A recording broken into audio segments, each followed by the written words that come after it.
Taranja basketball ho tanterahana ny 2024 jona izao ny fifaninana nasionaly eo amin'ny baskety A3 na ny FIBA 33 moa ny ahafantaran'ny rehetra azy ary amin'izao fotoana izao dia efa manomboka ny fifanitsanana isam-paritra. Raikitra ny basket 3 contre 3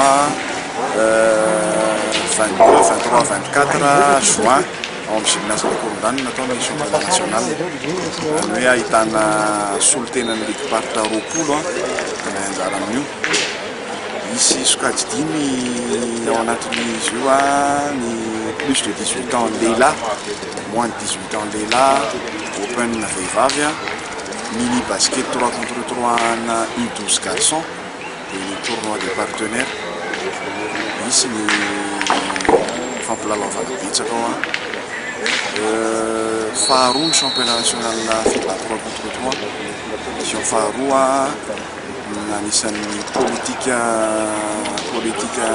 fédération internationale izy io amin'izao dia anisan'izany ny tsika eto Madagasikara manao an'ilay compétition. Araka ny nambaran'ny Rina teo eloavan'ny fifanitsanana isaky ny ligue, izany hoe ny ligue misy roapolo manerana Madagasikara dia manao fifanitsanana avokoa ahafahana mandray anjara amin'ilay fifaninana nasionaly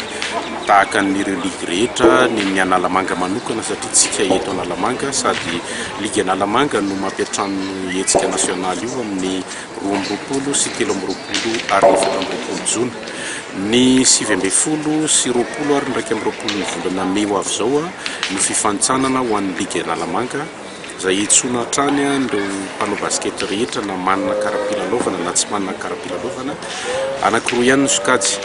izay mihoatra ny 20 taona rehetra nizaniza dia mahazo mamorona ekipa anankiray mpilalao efatra ny ao anaty ekipa